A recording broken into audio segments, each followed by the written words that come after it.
A woman priest did it. We didn't have a male priest. Was it a woman? Yes, a woman priest. Are you Russian? Yes, this whole region is Russia. There are no Estonians here. There used to be a lot of work, there was a lot of agriculture, livestock. When the Union of Soviet Socialist Republics dissolved, that all ended. Here's another that's partly down, and these look older.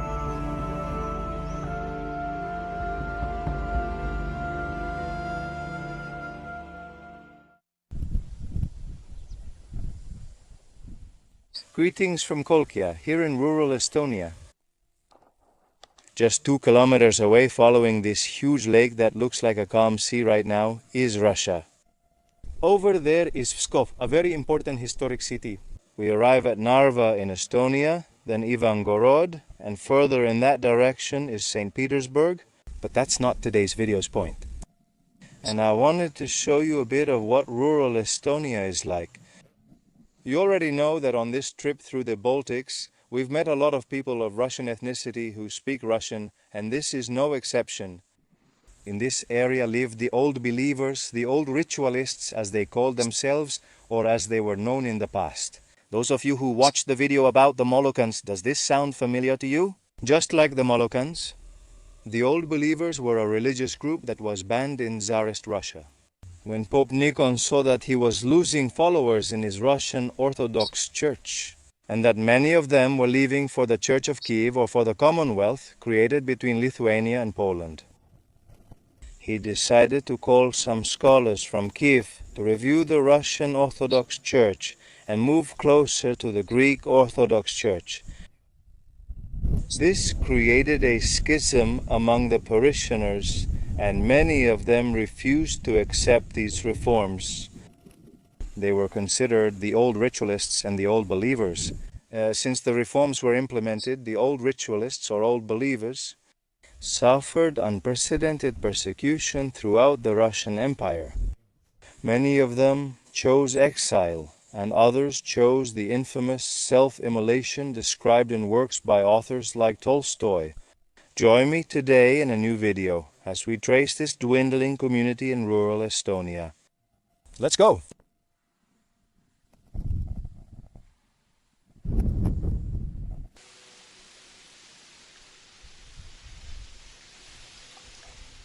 Did the old believers live here?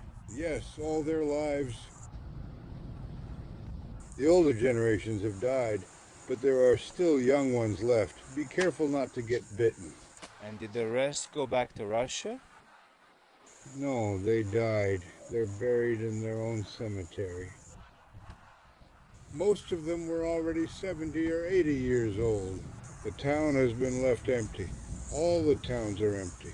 There are a few grandmothers left, but not many.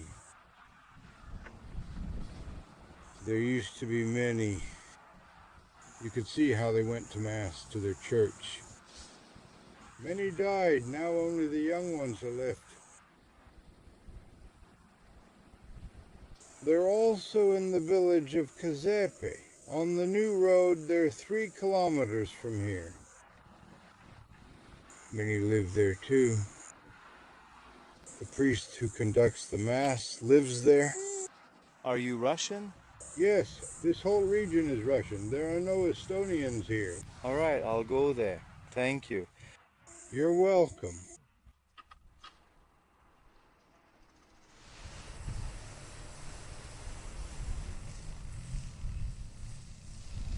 This is what one of the 2 churches looks like. Well, if you can call them churches, or rather prayer houses, that we can find here in the town of Kolkja. As you can see, they are made of wood, like practically all the buildings that these old believers used to make. And where I know they used to immolate themselves. Please take a look at these houses. This is basically what a village of the old believers would look like, with these huge wooden buildings. Though this mix is stone, and the roof seems to be asbestos cement, it's not exactly the same, but looks very similar. The depopulation here is obvious because I've been walking around for quite a while, and honestly, you don't see anyone on the street. Practically barely a car passes by every 10 or 15 minutes. And honestly, I'm starting to think it's going to be hard to find one of these old believers here in Kolkja. Hello, Hello. my name is Victor. I'm looking for the old believers. Do you know where I can find them? I don't know. Maybe further ahead? Over there. That's the new staircase. There's the museum, right? I don't know. It's okay, thank you. Old believers? You can find them, let me think. I say they're all at home now. But you can go to the museum and learn more about them. They might give you more information there. You could even attend their mass. Personally, I don't know anymore. My grandmother is an old believer, but I don't think she'd be interested. Then these traditions will be familiar to you. Of course, I live here and I know them, and I also go to church. You're Russian, right? Yes, well, Estonian but Russian speaking. But I can speak Estonian because I've lived here my whole life. But it's also Russian. How are the Orthodox different from the old believers? The old believers cross themselves with 2 fingers and the Orthodox with 3.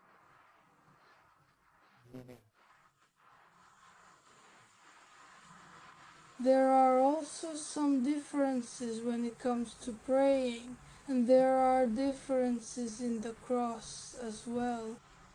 The old believer's cross is like this, and like this, and in the Orthodox it's only like this and like this, if I'm not mistaken. Got it, thanks. They celebrate New Year and Christmas like everyone else. The most devout go to Mass and pray during these holidays.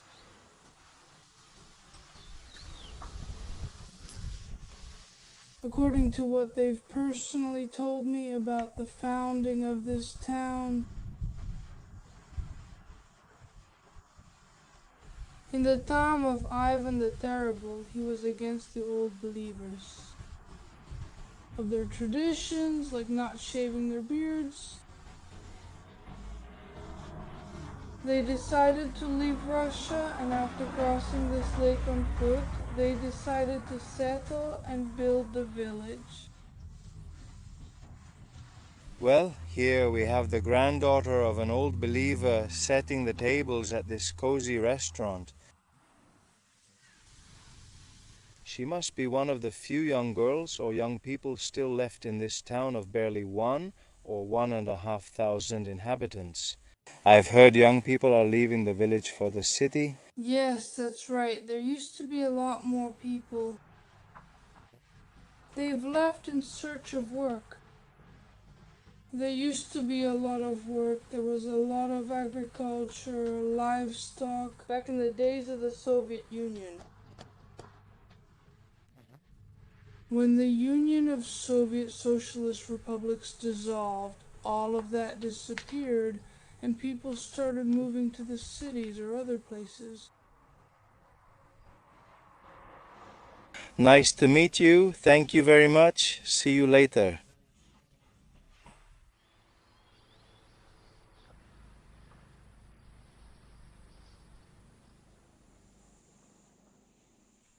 The museum is closed.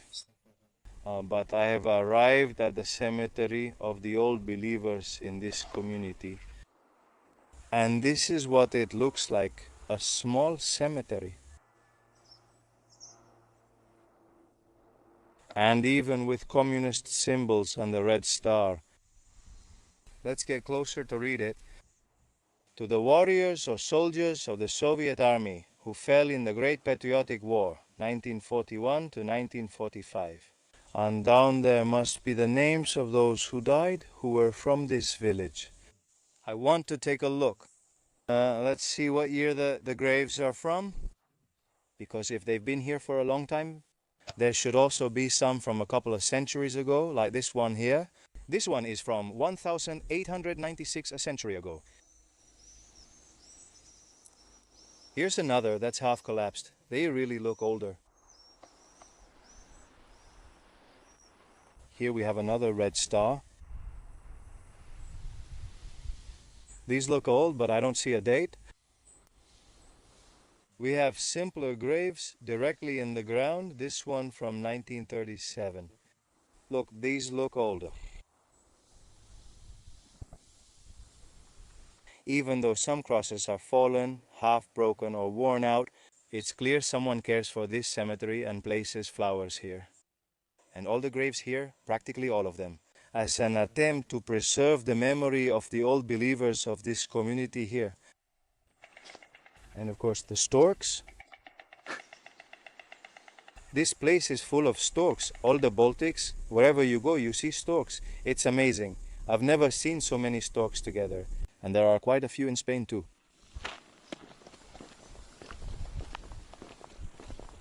I'm filming about the old believers. I've been told that the priest is around here. Where can I find him? We have a priest here, but our mass is on Sundays. On Mondays, there's nothing. He must be at home, I suppose. He lives there, but I don't know if he'll be at home. The thing is, we don't have Mass every day, only on Sundays. From 9 in the morning to 12 noon. 3 hours on Sunday, and that's it. I am an old believer from Russia. I came here because I married an old believer from here. But I am an old believer from Russia. So you weren't born here? I'm from Vologda Oblast. That's also where I was baptized. I was Orthodox. My grandmother baptized me that way. And then when I grew up, I was baptized as an old believer. There are hardly any old believers left in Russia. There are mostly Orthodox. When I arrived, I was baptized as an old believer. I understand. We old believers have a different cross for women and for men. The women's one left is shaped like this. The men's right is more square. Do you feel offended by it? How do old believers live here? How do we live? We are old believers from more modern times now. We don't live like we used to, like our grandmothers. And how did they live? What are the differences? The first thing is that we don't have churches, we have prayer houses. Let's say they're not so lavish with gold and all that. There's an iconostasis, we have our own prayers and services. We don't have the same ones as the new believers. The entrance is different for women and for men. Godparents are chosen until you're 18. If you get baptized after that, you can't choose godparents anymore. I don't have godparents. I was baptized by the elders when I was older. A woman priest did it. We didn't have a male priest. Was it a woman? Yes, a woman priest. After the Great Patriotic War, many men died and they chose a woman as priest.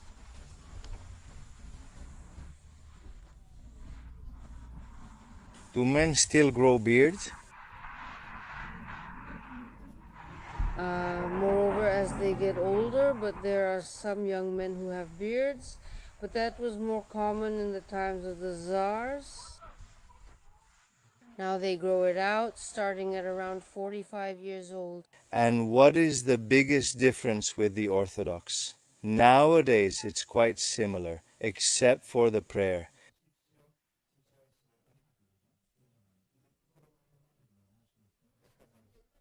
Some rules are stricter. For example, you have to go to confession at least once every 2 years. If you don't do it, in case of death, you'll be in sin. With the Orthodox, there are stricter rules than with other religions. According to what my grandmother told me, marriage was allowed between old believers and Catholics, Muslims, but not with the Orthodox. Although that was more during the times of the Tsars, I suppose those marriages exist, but those were the rules back then. We old believers drink a lot of tea, and we do it with boiled sugar, as if it were a kind of caramel. A lot of people also come here for our pies. The old believers brought the onion from the region here. This region is known as the onion root. A very well-known, delicious, and very good variety of onion is grown here. We follow certain cultivation practices, and even tourists come here because of that. We take advantage of when the lake's water level rises to grow them. After this season, you'll see the old believers selling nets of onions. People come from all over Estonia, even from Latvia and Lithuania, everyone from the area who knows about it, especially for the onions and also for the fish. It's an old tradition, right? Of course, they brought the seeds from Russia to grow their own onions. And now it has become a recognized product. Have you gone for a walk? It's nice here. Yes, I took a walk, but I found it a bit difficult to find people. It might be too early. No, it's Monday. We work every day of the week except Mondays. On Mondays, we have a day off to tidy the house and shop. I usually make gingerbread, fish empanadas, and onion empanadas.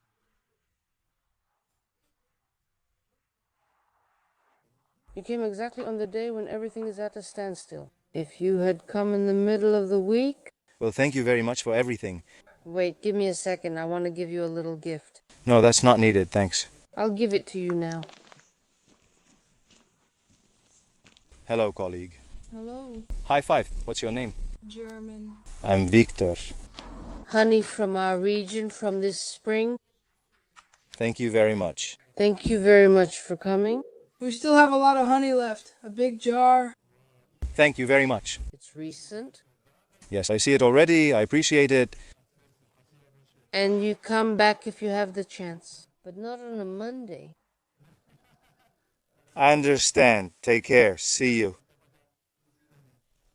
I really didn't expect this at all.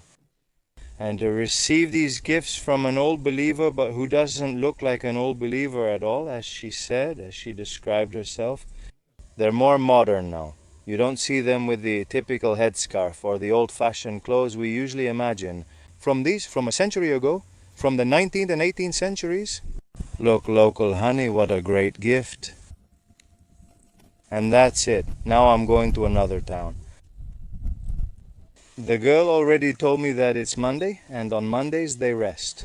And that's why everything is so empty. You hardly see any people. And they take the opportunity to do household chores, to cook, to prepare, I don't know, pastries in this case, like this woman. Also to take care of the garden. So anyway, now I'm going to continue on my way, exploring rural Estonia. Let's see what I find. And if I don't find anything, well, I'll just keep going. I'll head toward Tallinn. I want to get to know the capital of Estonia after having seen the rural part. When the persecutions against the old believers began, in Russia, in the Russian Empire, they rebelled by sacrificing themselves, and news spread throughout the empire that they were building houses to sacrifice themselves, to burn themselves alive. When the soldiers of the empire arrived, they had already built the houses, which they filled with hay and straw, and even with gunpowder. Groups of dozens, sometimes even hundreds of people would go inside. They were huge houses, and when the soldiers of the empire came to arrest them, or even to stop them from immolating themselves, they would set the whole house on fire. And the house was locked, and there were even old believers with rifles to prevent these people from escaping from inside the house and to make them accept their fate. This practice was repeated for centuries. It was like a form of protest, like a way to become a martyr, like a way to claim their rights before an empire that wouldn't let them practice their faith.